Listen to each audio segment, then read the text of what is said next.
dream I know, deep up my feelings for you. Watch.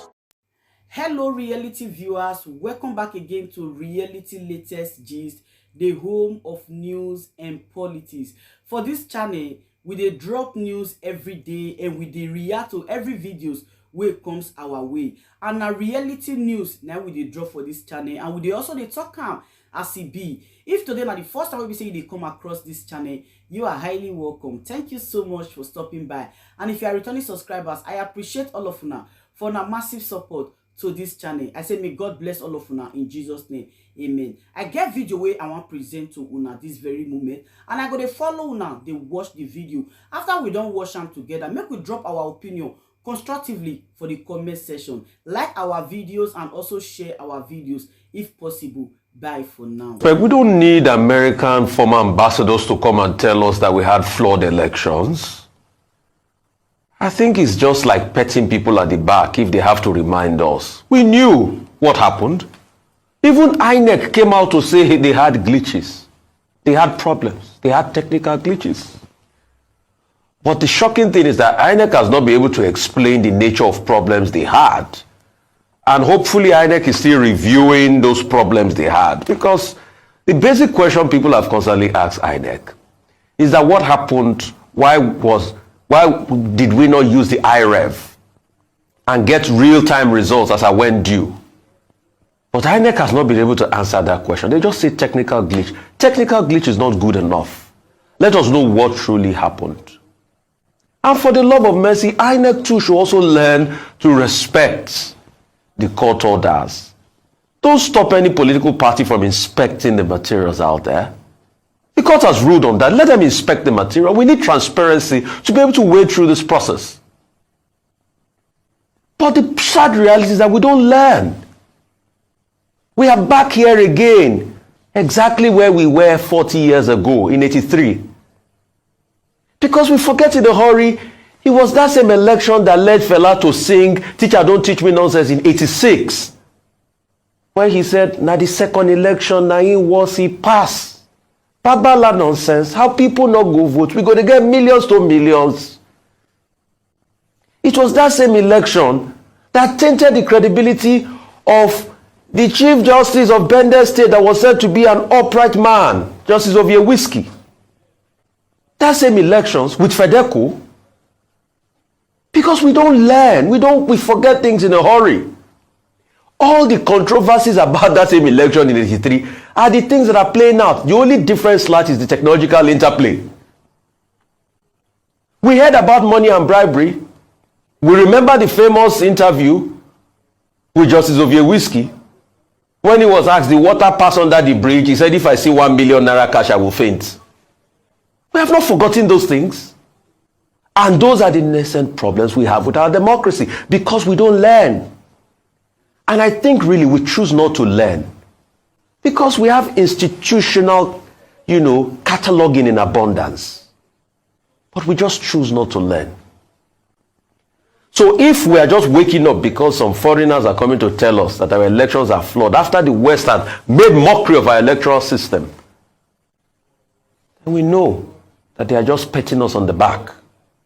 The question is, what are we going to do to ensure it changes? And are we on the right path? Hell no. Because if we want to be on the right path, we will allow the parties to inspect the materials used for the elections in the first place, not whipping up any level of discrepancy. We will show our organizational competence. We will learn how to speak to the people. I watched the interview yesterday with some Inec reps, and it falls short. So we have not learned. And if we don't learn, things will continue the way they are. 40 years after, almost the same scenarios. Ayo, what say you?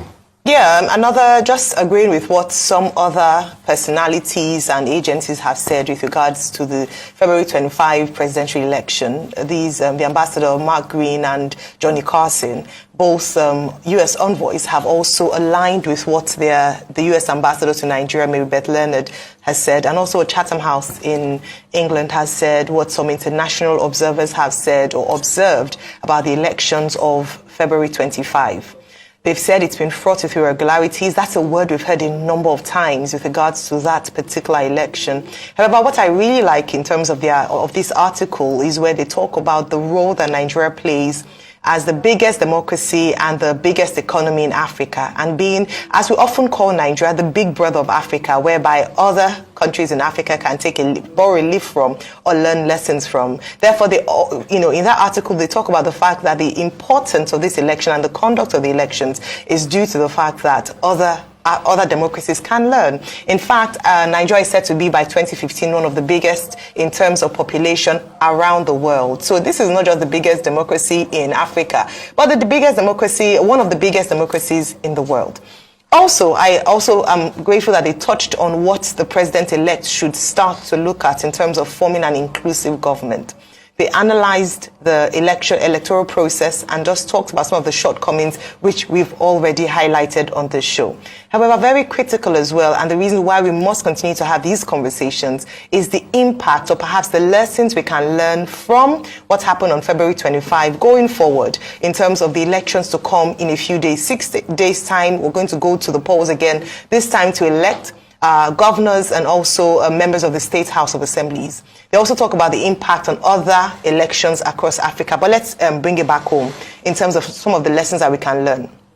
Again, we've talked about this a number of times, but I think it's important to reiterate this because the whole world, as we've seen, is watching. Nigerians are watching, and the enthusiasm and the numbers in terms of people who went out to exercise their franchise is evidence enough to show that Nigerians are really taking this election cycle very seriously. So the first lesson, perhaps from the last election, which a number of people have talked about, is the process, the management of Inec's management of the entire process. We've talked about right from the point of registration to of voters to the point of going out to vote. It was marred with irregularities.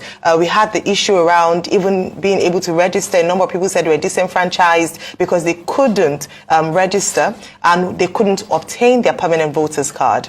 The ruling last week from Justice Obiora Egwatu with two Nigerians was sort of a game changer in the sense that now he ruled that both of them alone could use their temporary voters card to vote in the next elections. And then he brought up the question as to why can't INEC, or why is INEC so opposed to Nigerians using their TVCs, bearing in mind that when you register for your temporary voters card, your database is, you are then registered on the INEC database. It's almost as if when you have a temporary driver's license, you're able to use it until your permanent driver's license is available. Why? Because your data is already on the system. But INEC have said that they're going to contest this. Again, the question for them is why? Why are they opposing it? Because in so doing, a lot more Nigerians will then have access to vote and less Nigerians will be disenfranchised. Beyond that, to talk about security, I'm grateful that the Director of Security at INEC will be joining us later in the show to give assurances of the next election. But they did this during the presidential election. Unfortunately, the reality it wasn't quite consistent with what they had promised. And then finally, I'll just say in terms of punitive measures for people who obviously break the electoral laws. We had a number of people, no arrest at least so far has been made, and just these lessons that we can take forward as a nation. Dr. Patti? Where are the two diplomats coming from, Mark Green and Johnny Carson? Both of them have been diplomats in Africa. Green in Tanzania, Ambassador Carson in Nigeria. Both of them were writing their opinion for the Woodrow Wilson Center, which is a foreign policy think tank in Washington, D.C. Number three, both ambassadors were part of the International Republican Institute and National Democratic Institute joint mission to Nigeria to observe the February 25 presidential and National Assembly elections. So this is what informed their commentary. They are writing from the perspective of persons who were direct observers, and they were more or less reporting what they saw in terms of irregularities, in terms of how many Nigerians, including those who supported candidates, were disappointed, in terms of how the elections of February 25 did not meet the expectations of Nigerians who were exposed to shortage of materials, late arrival of materials, and poor conduct of the entire process, signposted by the failure of technology and logistics on the part of Inec. But I think special emphasis should be placed on some of their recommendations. In their concluding paragraphs, they recommended, speaking now from a foreign policy perspective, to the American establishment, to the United States, to focus more on the stability, on governance issues in Africa, and use democracy to promote good governance. Based on the observation that, yes, the appetite for democracy is very high in Africa, but that since 2019, governance has more or less flattened in many of these African countries. But the people are enthusiastic about democratic systems of governance. And to that extent, they are recommending to the United States to support the democratic process in Africa as a way of consolidating the democratic process. 2, they are also recommending to the United States support for civil society and institutions in Africa that promote the objectives of democracy and good governance. Number 3, they are also saying that the entire world should pay close attention to what happens in Africa with regard to the democratic process. In any case, those recommendations coming from them perfectly consistent with the foreign policy direction of the United States. That's one. The second thing that should be noted here is that, yes, they said that Nigeria is very strategic. And for those persons who have lost faith in their country, where we keep getting reminded all the time that Nigeria is indeed very important, and that the stability of Nigeria, how Nigeria makes progress with democracy, could have implications for the future of the country itself, which is likely to be one of the most populous countries in the world by the year 2050, could have implications also for the African Union's 2063 agenda, development agenda, and also for peace and stability in the country. The stability of the sub-region, depending a lot on Nigeria. Nigeria making a success of its democratic process, it is argued, can also inspire similar success in neighboring African countries. And that, again, is a no-brainer. Then, of course, on the domestic front, they are recommending to the president-elect to run an inclusive government, as their phrase, an inclusive government. And so it's just as well that Asiwaju Bola Ahmed Tinubu had been talking about reaching out to other persons and willing to work with everybody. How that plays out in real terms, remains to be seen.